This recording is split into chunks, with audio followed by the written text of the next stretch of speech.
کسی قسم کا ابہام نہ رہے، تشنگی نہ رہے، بات پوری ہو جائے.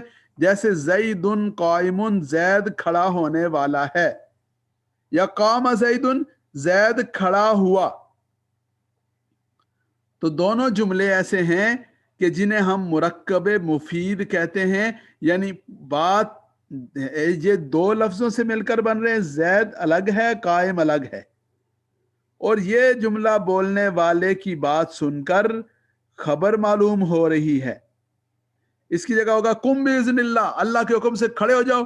تو کھڑے ہو جاؤ کا کیا مطلب ہے؟ کہ وہ اس سے کھڑے ہونے کا مطالبہ کر رہا ہے. خبر کا معنی آگاہ کرنا، اور طلب کا معنی کسی چیز کی ڈیمانڈ کرنا، کسی چیز کا مطالبہ کرنا. تو پہلا ہے مرکب مفید، اور دوسرا ہے مرکب غیر مفید. مرکب غیر مفید کا کیا مطلب ہے؟ بنا تو وہ ایک سے زیادہ لفظوں سے ہو، لیکن اس کو سن کر سننے والے کو یہ نہ پتہ چلے کہ یہ کیا کہنا چاہ رہا ہے. یعنی نہ تو خبر معلوم ہو، نہ طلب معلوم ہو، یعنی نہ اس میں کوئی حکم دیا جا رہا ہو، نہ کسی بات کی اطلاع دی جا رہی ہو. جیسے غلام و زیدن، زید کا غلام، غلام و زیدن، زید کا غلام. اب جب ایک آدمی یہ والا لفظ، یہ والی بات کرے گا تو سننے والا اس سے پوچھے گا بھائی زید کے غلام کو کیا ہوا؟ زید کا غلام بھاگ گیا، زید کا غلام کھڑا ہے، زید کے غلام کو تم بلانا چاہتے ہو، کیا کرنا چاہتے ہو؟ تو پورا فائدہ حاصل نہیں ہوا، بات ادھوری رہ گئی، سننے والے کا انتظار باقی ہے. اس وجہ سے یہ کہا جائے گا کہ یہ مرکب غیر مفید ہے، یہ مرکب غیر مفید ہے. تو مرکب کی دو قسمیں ہیں، مرکب مفید اور مرکب غیر مفید.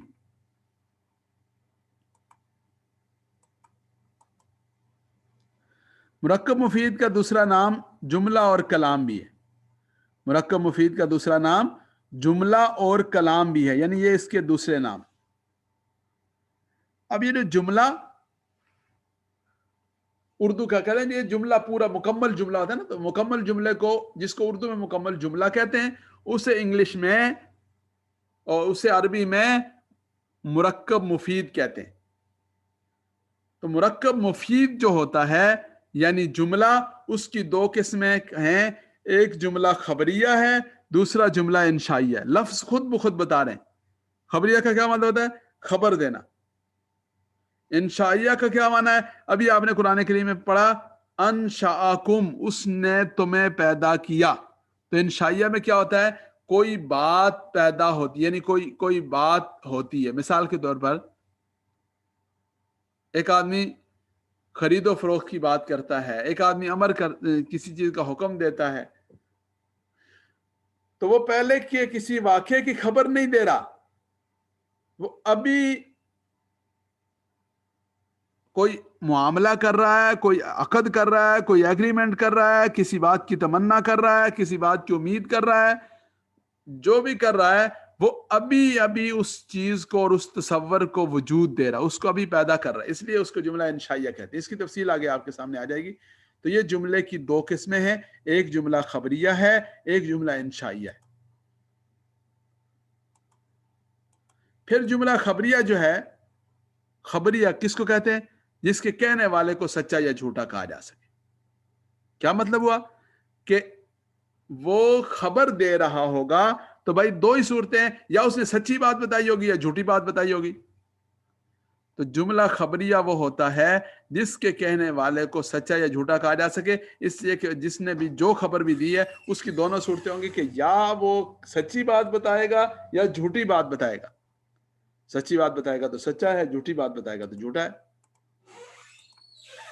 تو جملہ خبریہ کی دو قسمیں پھر آگے، جملہ اسمیہ خبریہ اور جملہ فعلیہ خبریہ.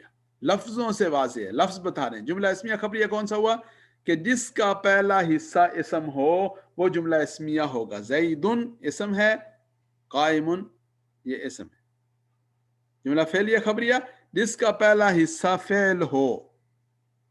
اسم اور فعل کی علامات آپ کو گزشتہ نشست میں پڑھائی تھی، لیکن انشاءاللہ العزیز دوبارہ آپ کو پڑھائیں گے اور دوبارہ اس کی مشق بھی کروائیں گے، تو انشاءاللہ العزیز یہ والی بات واضح ہو جائے گی. لیکن آسان لفظوں میں آپ یہ پڑھ لیں، سمجھ لیں کہ فعل جس میں کوئی کام ہوتا ہے اور زمانہ بھی پایا جاتا ہے. اسم کام نہیں ہوتا، زمانہ نہیں پایا جاتا، کسی کا نام ہوتا ہے، کسی جگہ کا، چیز کا، یا کسی کی صفت ہوتی.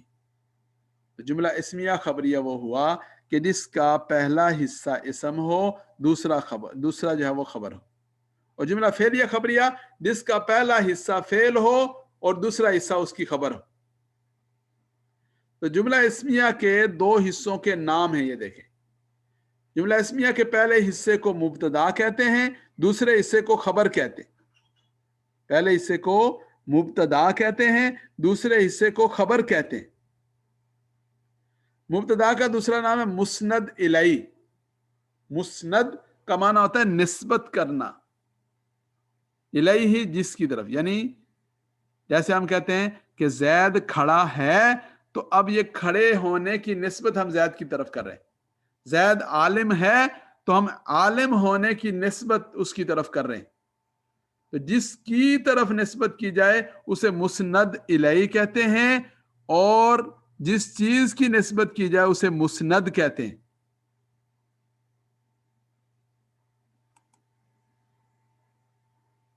تو جملہ اسمیہ کا پہلا حصہ مبتدا، دوسرا حصہ خبر. پہلا حصہ مبتدا، دوسرا حصہ خبر. یہ آپ نے یاد رکھنا ہے. یہ اگر فی الحال یاد نہ بھی ہو تو کوئی بات نہیں، مبتدا اور خبر یاد رکھنا ہے. مسند جس کی طرف نسبت کی گئی، مسند الیہ. اور مسند صرف سادہ جس کی نسبت کی جائے، یعنی جو بات کی جائے کہ یہ عالم ہے، یہ کھڑا ہے، یہ کھانے والا ہے، یہ پینے والا ہے، جو بات بھی اس کی طرف منسوب کی جائے، اس منسوب کی جانے والی بات کو مسند کہتے ہیں، اور جس کی طرف اس کو منسوب کیا جا رہا اسے مسند الیہ کہتے ہیں. اور جملہ فعلیہ کے دو حصے ہیں. پہلا حصہ فعل کہلاتا ہے، دوسرا حصہ فاعل کہلاتا ہے. فعل فاعل، فعل فاعل. جیسے زید نے لکھا، تو لکھا فعل ہے، زید فاعل ہے. مسند ظاہر ہے کہ فعل کی نسبت فاعل کی طرف کی جاتی ہے، اور مسند الیہ فاعل جو ہوتا ہے مسند الیہ کہلاتا ہے. اب یہ بات سمجھ لیجئے کہ اسم مسند بھی ہو سکتا ہے، مسند الیہ بھی ہو سکتا ہے. فعل صرف مسند ہو سکتا ہے، مسند الیہ نہیں ہو سکتا. اور حرف نہ مسند ہوتا ہے نہ مسند الیہ ہوتا ہے، اس لیے کہ حرف کو تو صرف جوڑنے کے لیے استعمال کیا جاتا ہے. لنک ہوتا ہے، کنجکشن ہوتا ہے، اس لیے وہ نہ مسند ہوتا ہے اور نہ ہی مسند الیہ ہوتا ہے. یہ چند ایک مثالیں ہیں. یہ مثالیں نمونے کے طور پر آپ کے سامنے رکھی ہیں. اس کا میں پہلے ترجمہ کرتا ہوں اور پھر اس کے بعد آپ سے پوچھوں گا. استغفر زیدن، زید نے استغفار کیا. استغفر زیدن، زید نے استغفار کیا. اللہ اکبر، اللہ اکبر سب سے بڑا ہے. النار حق، النار آگ، حق حق ہے، جہنم حق ہے. تو یہ آپ نے دیکھ لیا. اب میں جس سے پوچھوں گا وہ اس کا جواب دے گا.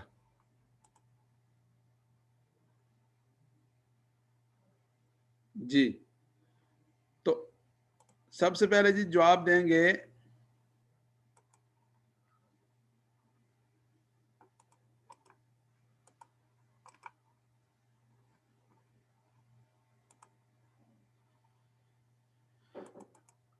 جی سب سے پہلی بات کا جواب دیں گے محترم جناب. جی جو جواب دینا چاہیں وہ ذرا اپنا ہاتھ کھڑا کریں.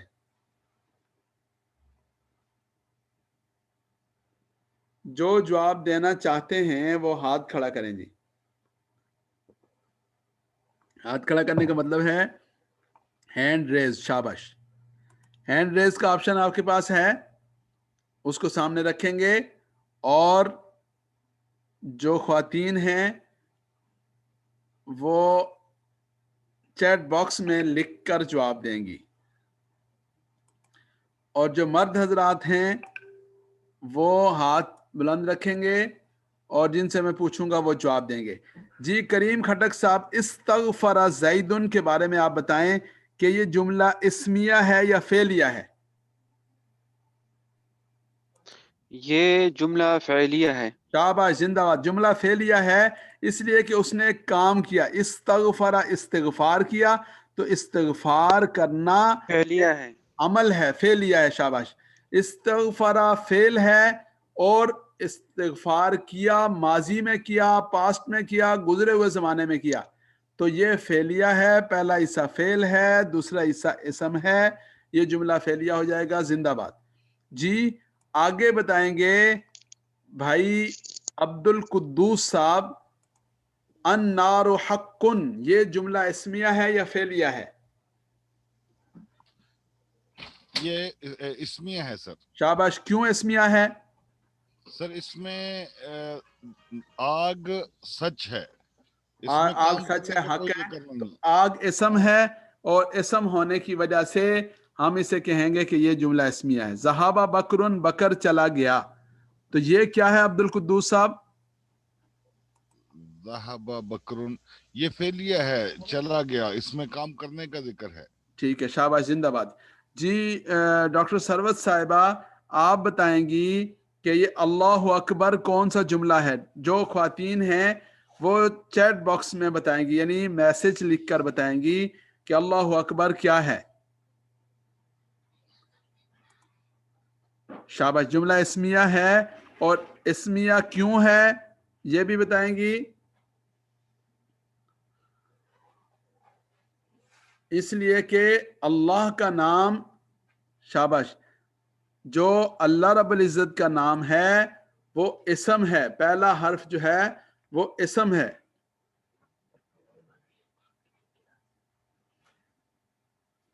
تو اس لیے یہ جملہ اسمیہ کہلائے گا.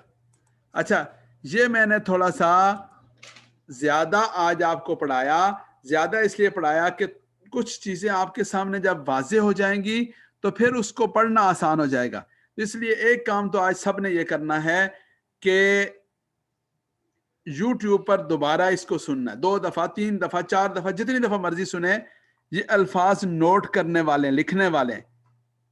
دوسری بات یہ ہوگی کہ میں یہ والا سبق آپ کے ساتھ گروپ میں شیئر کر دوں گا, سلائیڈز کے ساتھ میں آپ کے ساتھ شیئر کر دوں گا, تو آپ اس میں گروپ میں دیکھیں گے اور اس کو پڑھیں گے. یا آپ کے سامنے رہے, قلم کاغذ لے کر ویسے پوائنٹس لے لیا کریں, لیکن میں انشاءاللہ العزیز کوشش کرتا ہوں کہ سبق بھی آپ کے ساتھ شیئر کر دوں گا, تو آپ اس کو دوبارہ دیکھیں گے.